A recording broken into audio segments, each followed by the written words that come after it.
আমাদের প্রবাসীদের মধ্যে এখন একটি আতঙ্ক কাজ করে। আতঙ্ক কেন?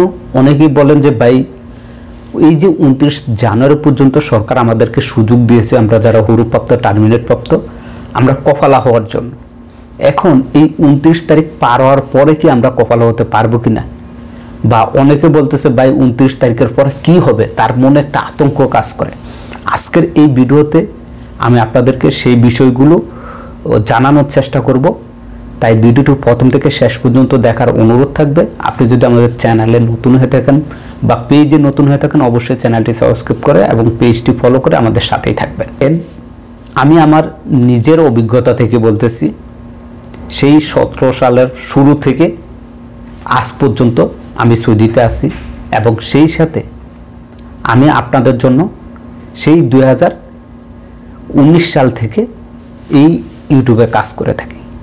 এবং আমার আগের যেই চ্যানেলটি ছিল, যেটা হ্যাক হয়ে গেছে আপনারা সবাই জানেন, এটা তো আমার নতুন চ্যানেল ইদানিংয়ের যাবত। অভিজ্ঞতা থেকে আমি আপনাদের মাঝে যেটা শেয়ার করতে চাই, প্রতিবারই সৌদি সরকারের পক্ষ থেকে কোনো না কোনো সুসংবাদ দেয়। সুযোগের ফলে কী হয় দেখেন, আপনাকে যে সুযোগটি দেওয়া হচ্ছে এই সুযোগটা আপনাকে কাজে লাগাতে হবে। সরকার আপনাকে বারবার নোটিশ দিবে। দেখেন এইখানেও যেই সুযোগটি দিয়েছে টার্মিনেট হুরুপ্রাপ্তদের জন্য, তাদেরকেও বারবার মেসেজ দিতেছে অলরেডি 20 দিন শেষ হয়ে গেছে, অলরেডি 1 মাস শেষ হয়ে গেছে। আবার কারো কাছে মেসেজ আসতেছে আপনার হাতে আর মাত্র 28 দিন সময় আছে। এই যে সতর্ক বার্তা, এটা আপনাকে কেন দিচ্ছে? আপনি বৈধ হওয়ার জন্য দিচ্ছে, না হয় আপনি এক্সিটের দেশে যাওয়ার জন্য দিচ্ছেন। সরকারের সেই সময়সীমাটা যদি শেষ হয়ে যায়, সেক্ষেত্রে প্রচুর পরিমাণে চেক চলে যায়। আপনাদের মনে আছে গত করোনার টাইমে, অর্থাৎ করোনার সময় আমাদের প্রবাসীদেরকে যে একটি সাধারণ ক্ষমা দিয়েছিল, সেই ক্ষমার পরে একটি রেকর্ড কিন্তু গড়ে নিয়েছে। সেটা আপনাদেরকে আমি দিয়েছি আমার আগের চ্যানেলে। 37,000 প্রবাসীকে গ্রেপ্তার করা হয়েছিল। তো এই যে এখন আবার এই সুযোগটি দিতেছে, এই সময়টা শেষ হলো, চেক কিন্তু অতিরিক্ত চলে যাবে, চিপায় চাপায় চেক চলবে, যেখানে পাবে সেখানে আপনাদেরকে গ্রেপ্তার করা হবে।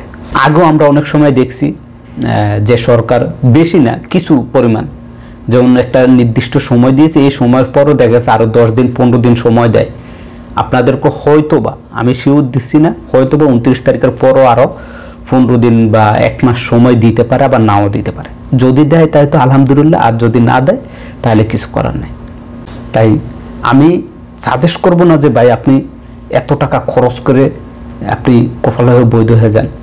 আমি আপনার উপর ছেড়ে দেব, আপনার রিজিক আল্লাহ যতদিন থাকবে আপনি ততদিন এই দেশে থাকতে পারবেন। যে আপনি একটু সাবধানে থাকবেন এবং কাজ কাম করতে গেলে একটু সাবধানে থাকবেন, রাস্তাঘাটে চলাফেরা করতে হলে একটু সাবধানে থাকবেন।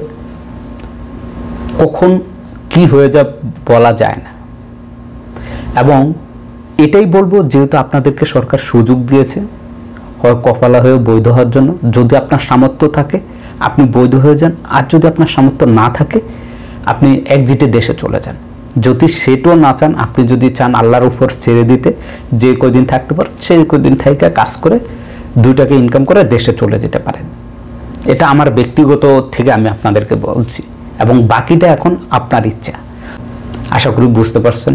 এই আতঙ্ক নিয়ে আপনারা থাইকা লাভ নাই ভাই, আতঙ্ক সব সময় থাকবে।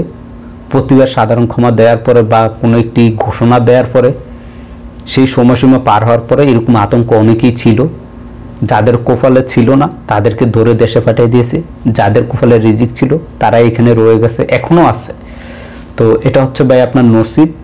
আমি এতটুকুই বলবো, আতঙ্ক হয়ে নিজের শরীরে কথা বলবেন না। কেননা অনেকে আছেন অনেক টেনশন করেন, আতঙ্কিত হয়ে থাকেন, হার্ট অ্যাটাক হয়ে যায়, অনেক সমস্যার সম্মুখীন হয় অনেক প্রবাসী। তো এটাই সাজেস্ট করব বা এটাই বলবো আপনাদেরকে, আতঙ্ক হওয়ার কিছুই নেই।